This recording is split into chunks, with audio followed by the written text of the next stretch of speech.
حضرت سیدنا علی بن محمد مدائنی علیہ رحمۃ اللہ القوی سے منقول ہے، ایک مرتبہ شیر خدا حضرت سیدنا علی المرتضی کرم اللہ تعالی وجہ الکریم ایک جگہ کھڑے ہوئے اور روتے ہوئے یوں نصیحت فرمائی: اے لوگو، یہ دنیا اس کے لیے حقائق اور سچائیوں کا گھر ہے جو اس کی حقیقت کو پہچان لے۔ یہ اس کے لیے دار عافیت ہے جو اسے اچھی طرح سمجھ جائے۔ جو یہاں سمجھداری سے تجارت کرتا ہے اسے نفع ملتا ہے۔ اس دنیا میں اللہ عز و جل کی مساجد ہیں۔ دنیا میں ہی انبیاء کرام علیہم السلام پر وحی نازل ہوئی۔ اللہ عز و جل کے ملائکہ دنیا میں بھی اس کی عبادت کرتے ہیں۔ یہ دنیا اولیاء کرام رحمہم اللہ تعالی سے مزین ہے۔ اس دنیا میں رہ کر خوب نیک عمل کرو اور عافیت حاصل کرو۔ جو شخص دنیا کی خواہ مخواہ مذمت کرتا ہے وہ اذیت میں مبتلا رہتا ہے۔ وہ اپنے نفس اور اہل دنیا کی تعریف کرتا ہے۔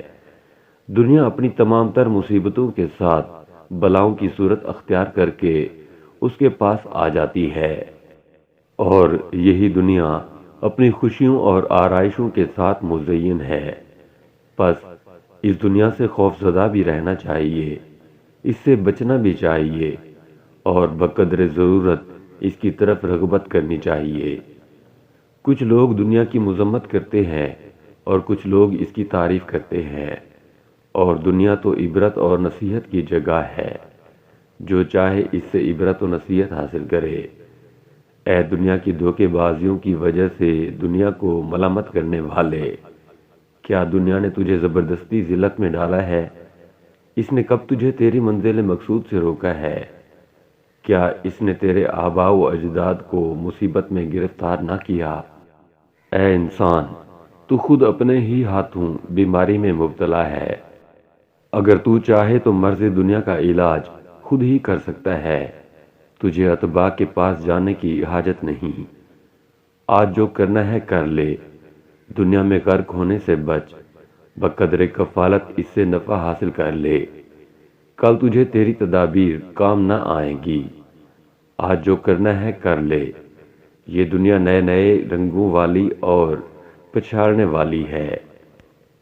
حضرت سیدنا علی بن محمد مدائنی علیہ رحمۃ اللہ القوی فرماتے ہیں، اس نصیحت آموز تقریر کے بعد آپ رضی اللہ تعالیٰ عنہ قبرستان والوں کی طرف متوجہ ہوئے اور فرمایا: اے اہل قبور، تمہارے مرنے کے بعد تمہارے مال تقسیم ہو گئے، تمہاری عورتوں نے شادی کر لی۔ اے اہل قبور، تمہارے مرنے کے بعد تمہارے مال تقسیم ہو گئے، عورتوں نے نئے نکاح کر لیے۔ یہ تو تمہارے بعد ہماری خبر ہے، اب تم بتاؤ کہ تمہارے ساتھ کیا معاملہ ہوا۔ پھر آپ رضی اللہ تعالیٰ عنہ ہماری طرف متوجہ ہوئے اور فرمایا: اے لوگو، اگر انہیں کلام کرنے کی اجازت ہوتی تو اس طرح کہتے، بے شک بہترین زاد راہ تقوی ہے۔ اللہ عز و جل کی ان پر رحمت ہو اور ان کے صدقے ہماری مغفرت ہو، آمین، بجاہ نبی الامین صلی اللہ تعالی علیہ وآلہ وسلم۔